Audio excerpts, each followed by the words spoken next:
the record books.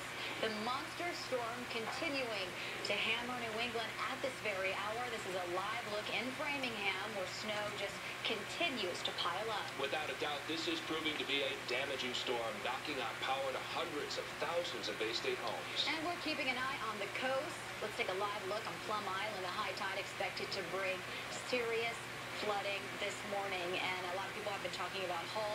MEMA highly recommending evacuations there before the high tide, which will be 10 a.m. Train service, MBTA, totally shut down, and we talked to a spokesman who said could be tomorrow before we see service, if then limited service. We also have some updates on power outages right now. National Grid currently reporting 160,200 customers without power. N-Star, about 238,600 people without power, total of just under 400,000 people. Again, this is, as we show you these power outages, it's a good time to remind you to look out for your neighbors, especially elderly people, disabled people who may need some extra help, even if it means helping them get their doors open this morning. So late last night is when it officially was named a blizzard. Right, so let's send it over to Pete Bouchard. Pete, can you just explain exactly what defines a blizzard for us? Sure, yeah, you have to have 3 consecutive hours, 3 straight hours of 35 miles per hour or better with the wind and a quarter-mile visibility. If you don't have 3 straight, you have to start all over again. And at last night, between 9, 10, and 11, those 3 hours, it went from, thank you, Jeremy, it went from 46 to 38 to 40 miles per hour at Falmouth, and we officially stamped this a blizzard. This is the first blizzard since 2005. So it's been a long time coming, and it's been 8 years, but I'm sure a lot of folks would have rather had that wait a lot longer, too. But what a night down on the Cape. That visibility was incredible. We thought we wouldn't make it. We thought we'd only have 2 hours, and then that third might, whisk away, but another band of snow materialized, and the visibility stayed below a quarter mile. Imagine that. I mean, a sustained wind of 35 or better. I mean, you saw it at 40. Anyway, now all that wind has been piling the water up along the coastline from Sandwich to Plymouth to Scituate and Hull. That's why we're talking about those possible evacuations in Hull, because the astronomical high tide is coming in. The water is coming in. We have another hour and a half before high tide, but still, the peak of the high tide will be around 10, but you still have the water coming in now. What is major coastal flooding? Some evacuations may be needed or recommended. Scattered structural damage, shore roads, basements flooded, and inundation in some shore roads entirely. Snow continues heavy at times, Metro West and out in Cape Cod. Not much of a change. Cape Ann and up through at least Portsmouth right now. It looks a little bit lighter. It's hard to say, too, when you're outside in this snow because it's blowing and drifting and it's sideways. Back edge of the snow coming into western Connecticut and also into western Massachusetts. You could see it rotating down from the north. It keeps in these bands.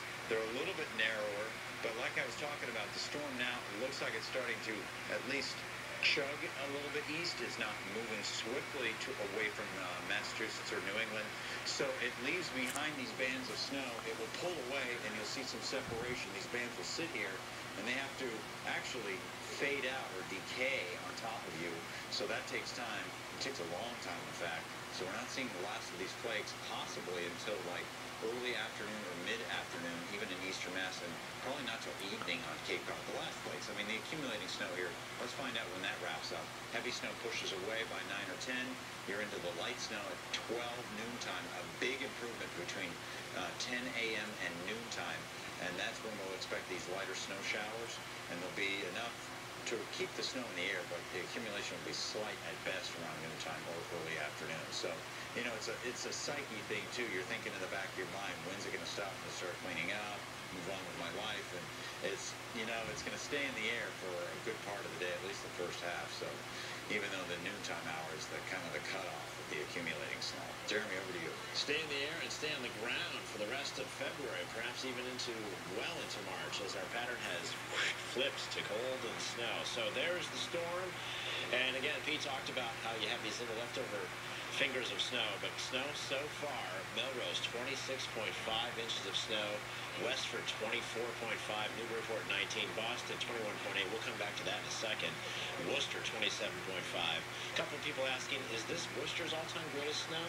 No, 33 inches of snow. The April Fool's storm, 1997. That's what you are chasing in Worcester. Templeton at 25, and I don't think you'll get there, but still an impressive storm in the Worcester Hills, as well as through Connecticut and all of southern New England. Hanson, close to 18 inches of snow. Somerset, 18 inches of snow. Sagamore, Falmouth, and Barnstable. Unlike Worcester and Drayton, this is a very heavy snow to shovel and move around, and you have lighter snow on top of it.